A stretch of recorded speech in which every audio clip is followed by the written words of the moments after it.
Greetings, superior beings, greetings, supreme being. Welcome to Universal Peace Television, the channel BC Kaufman FFN on YouTube. So first let's check if I'm live on air.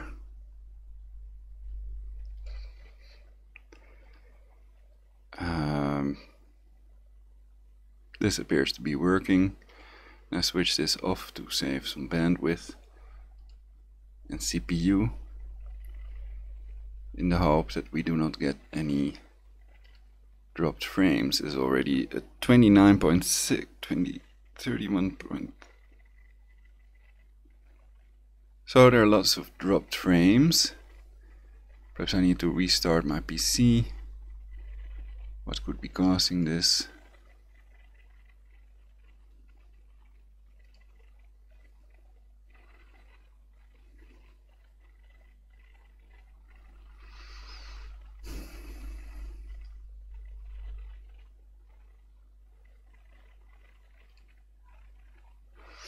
So this broadcast is healthcare serial killers, doctors and nurses who kill serial killing doctors, depopulation warning.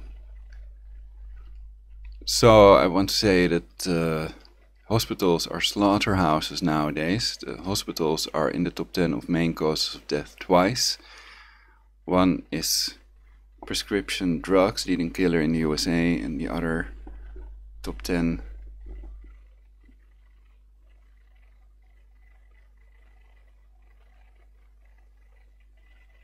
how do you call it really? It's in the top 10 of main causes of death. The other one is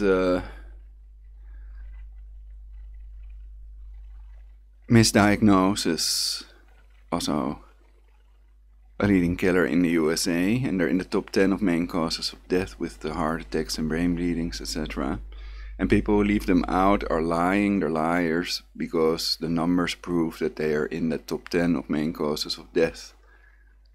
So some people are lying about it because it's $1 billion industry and they make money of keeping people sick, of sick people, not of cured people.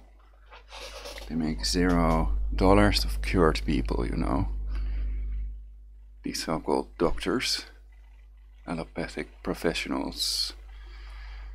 So let's start reading this article. That's what this is about. I haven't read it yet, so I don't know if it's any good.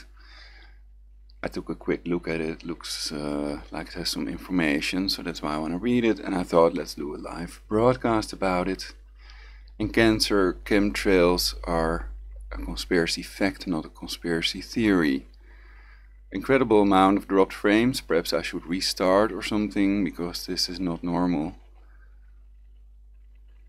But I continue, then I can check if the audio is still alright, even if there are dropped frames. We don't need video at the moment anyhow. So I continue. Let's first read the article.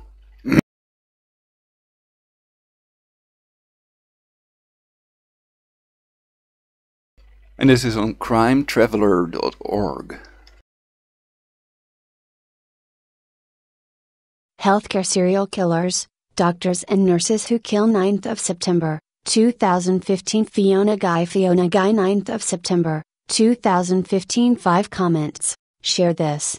For victims and their families, this is an unimaginable crime. The so-called angel of death nurse is a nurse who has taken it upon themselves to kill their patients.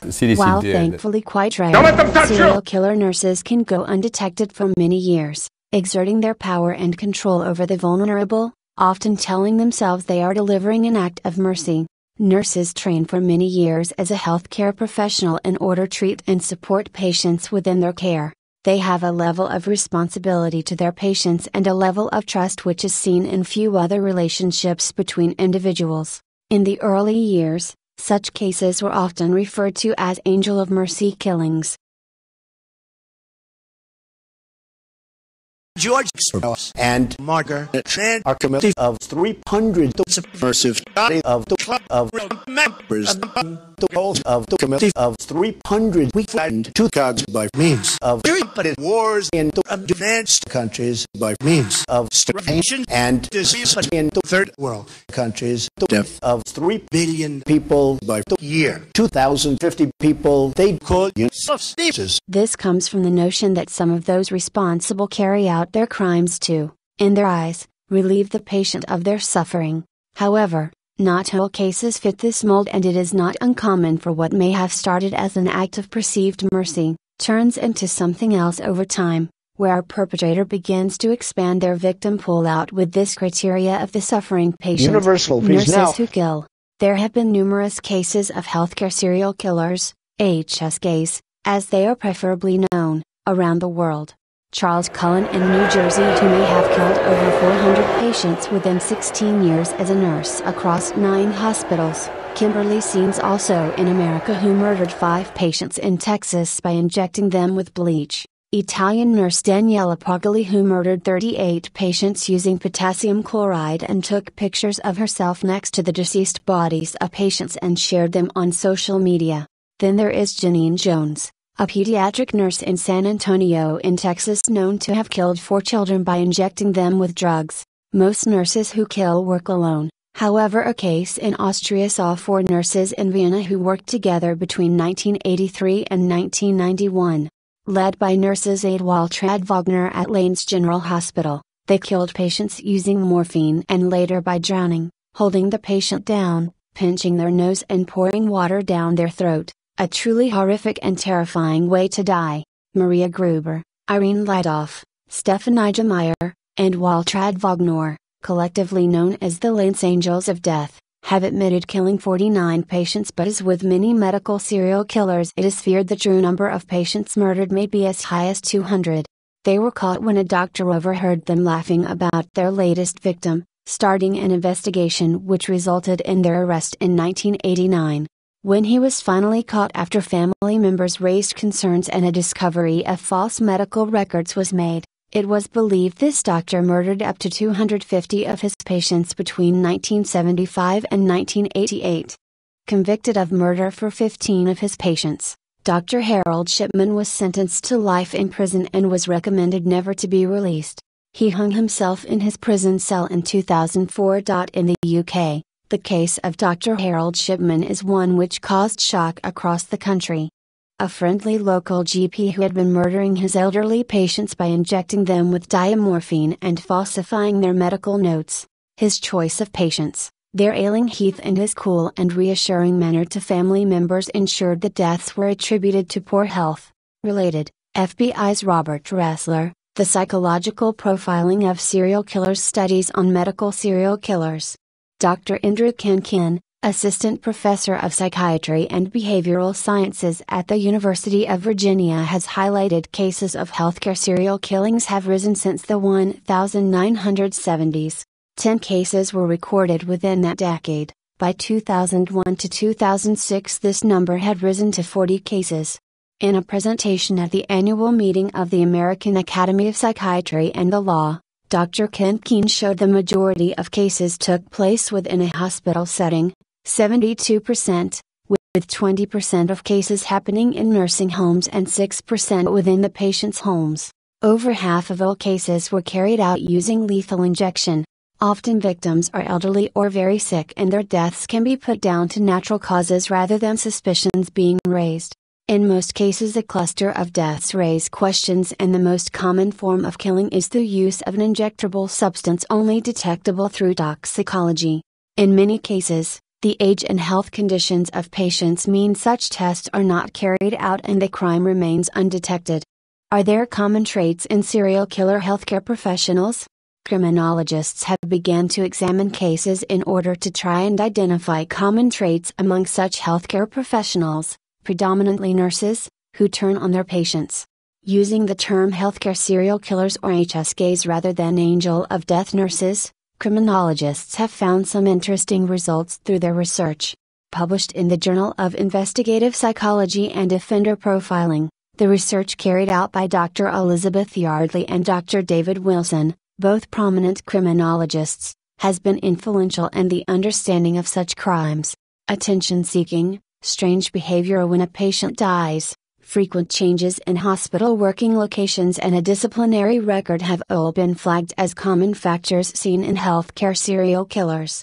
This research examined 16 nurses, both male and female, who have been convicted of murdering patients within a hospital setting. Cases examined included Beverly Illett, probably the most well-known angel of death nurse serial killer in the UK. Illett was a healthcare nurse who in April 1993 was convicted of the murder of 4 children, the attempted murder of 3 children and inflicting grievous bodily harm on a further 6 children, all over a 3-month period at Grantham and Kesteven Hospital in Lincolnshire, England. Further case studies included Victorino Kua, convicted of 2 murders and 19 poisonings at Stepping Hill Hospital in Stockport, England in 2015. Colin Norris, who was convicted in 2008 of 4 murders carried out in 2002 in Leeds, England, and American Charles Cullen, who confessed to killing 40 patients over a 16-year period in New Jersey and Pennsylvania in America. In many cases of murder within healthcare settings, the perpetrator has carried out multiple killings before they are caught.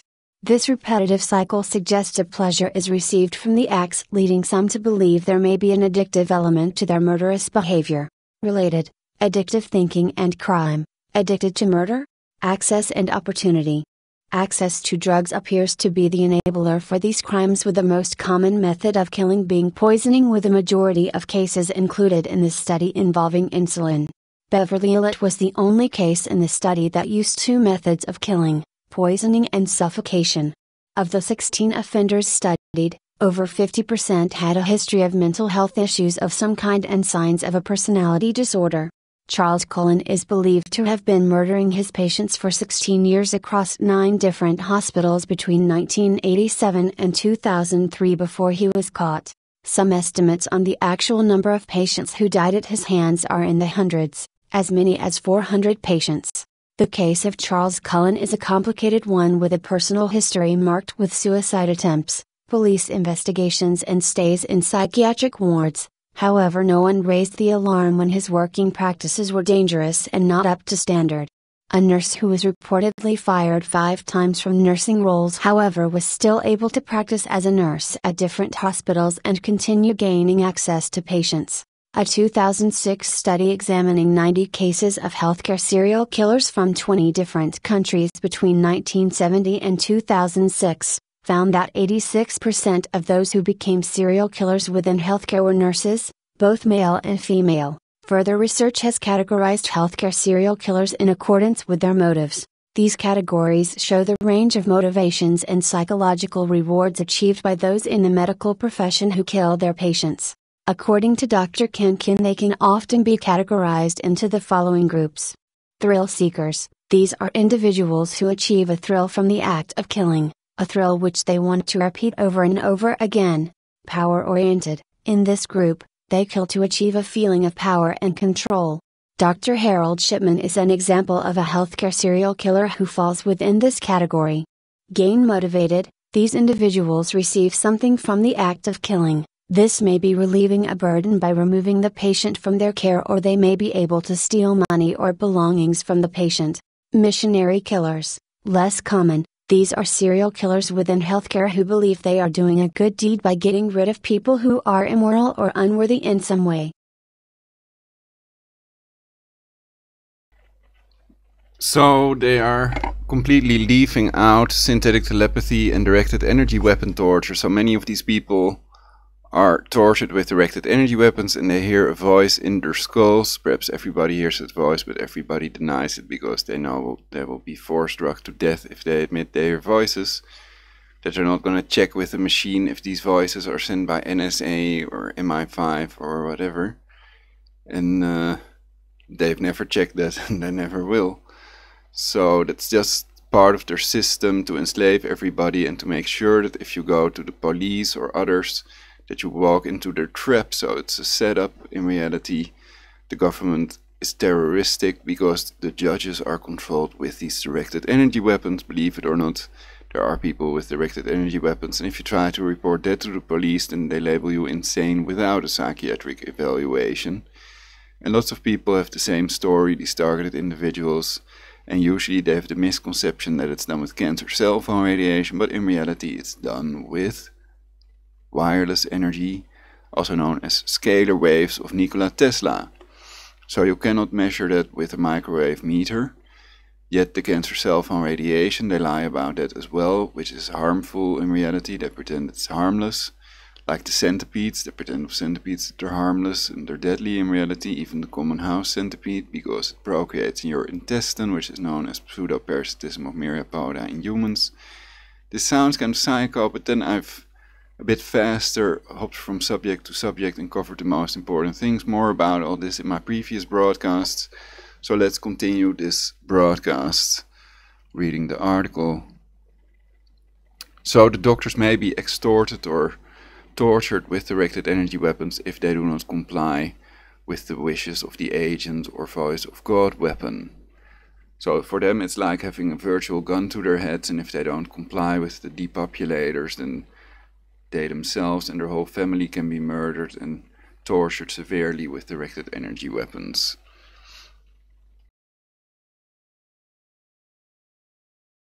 Further to categorization by motives, studies have identified a number of character traits and behaviors which may, when combined, be a warning sign for a potential healthcare serial killer. History of mental instability, preference for night shifts, or shifts with less staff and supervisors on duty, history of difficult personal relationships, tendency to predict when a patient will die, felt patients were a burden to them and an annoyance, had a problem with substance misuse, often moved from hospital to hospital. An important area highlighted by the research was that in many cases the fact that the nurse was on shift during all of the killings has often been cited as the main piece of evidence towards their guilt. However, this should not be the case, and their presence in the hospital at the time of the deaths is not enough alone to point to their guilt. A recent case in the United Kingdom saw 48-year-old nurse Victorine Okua sentenced to a minimum of 35 years for 2 murders and 19 poisonings at Stepping Hill Hospital in Stockport.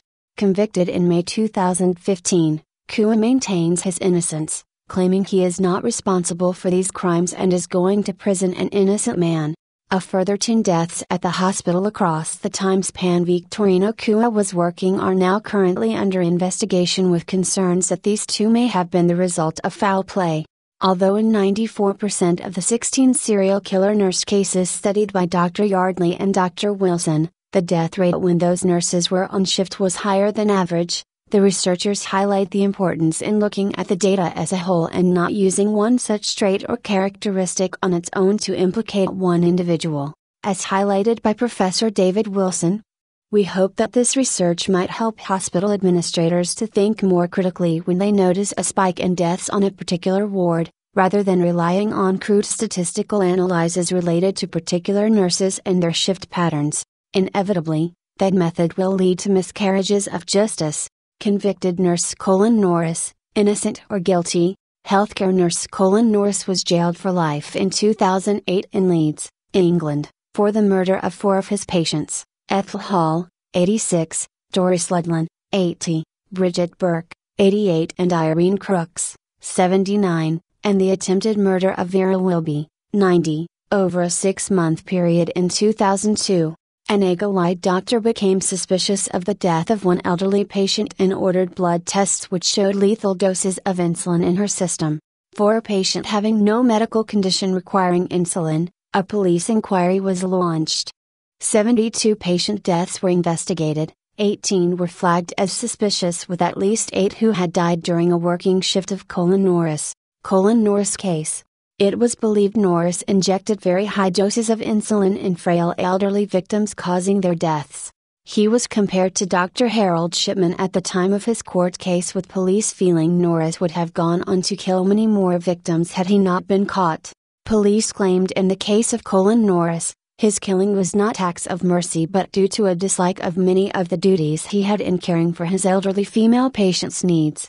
Police have had to make assumptions on his motives, as Norris has never spoken of the reasons behind his crimes and has been described as cold and showing no remorse throughout his police interviews and trial. Here, we have a killer caught at the very beginning of his career.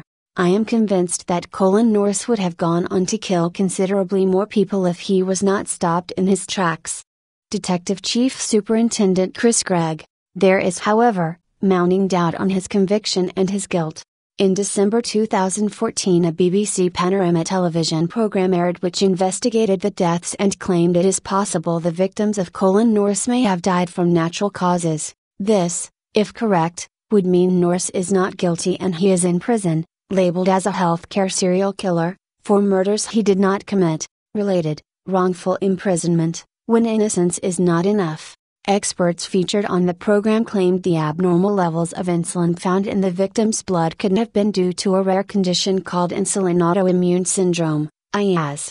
This was apparently raised at the original trial of Colin Norris, but the prosecution claimed it was too rare to be possible in this case and to account for all the murders. However, since 2008 more cases of IAS have emerged and experts are beginning to believe this is not as rare as it was first thought. It is believed the Criminal Cases Review Commission is currently reviewing the case of Colin Norris with regards to the possibility of an appeal, and this is a case which highlights the complexity of cases of healthcare serial killers and the risks of implicating a possible innocent nurse. A stay in hospital is a difficult time for anybody and is a time when we are at our most vulnerable.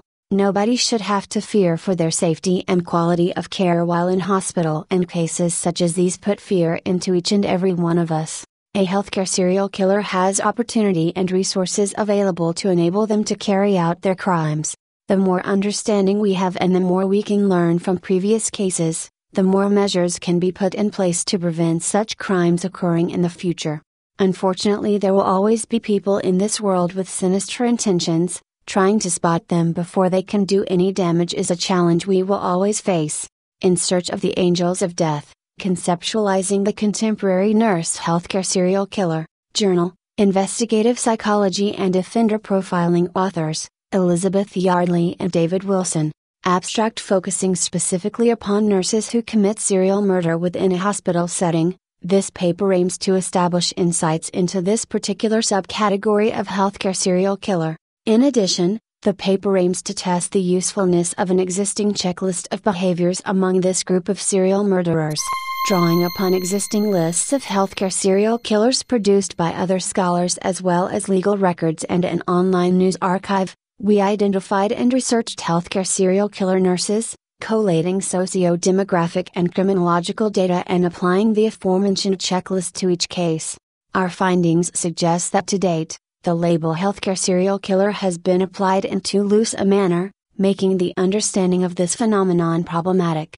In further refining the definition and identifying the socio-demographic and criminological characteristics of the victims, perpetrators and crimes, we have developed more specific and therefore useful insights for practitioners and identified a potentially useful checklist which, with revisions, could contribute towards preventative strategies and interventions. Read the full paper. References. Nursing Times, 2014. Criminologists identify a range of red flags for killer nurses. Retrieved August 30, 2015. MedPage Today. 2014. Healthcare serial killings down in US but up globally. Retrieved August 30, 2015. Psychology Today. 2015. The Medical Murder Club. Retrieved August 30, 2015. Psychology Today. 2015. When Nurses Kill. Retrieved August 30, 2015. The Independent. 2015. Nurse serial killers have been found to share these 5 characteristics. Retrieved August 30, 2015. Work. 2013. The Angel of Death and the Hospitals That Put a Serial Killer to Work. The Daily Beast. Retrieved August 30, 2015. To cite his article, Guy F. This was the article on crimetraveler.org. Very professional, nice. I think it's a good article, interesting read. And of course, it may be true that only a fraction of these serial killing doctors are caught. And it's even possible they are all involved with the brain control technology, synthetic telepathy. Synthetic telepathy as explained in the Mijdrecht patent. being real and implemented. Of course, they want to hide that, and that's why in the mainstream media we read about spying on your cancer cell phones and your emails. But in reality, they're brain mapping people, so they're spying on your thoughts and what you think, and they also use directed energy weapons, so most people are silenced about these things. But I see 50.5% dropped frames, so that's incredible. For a while it was 0 after putting it on 1500 kilobytes per second or something.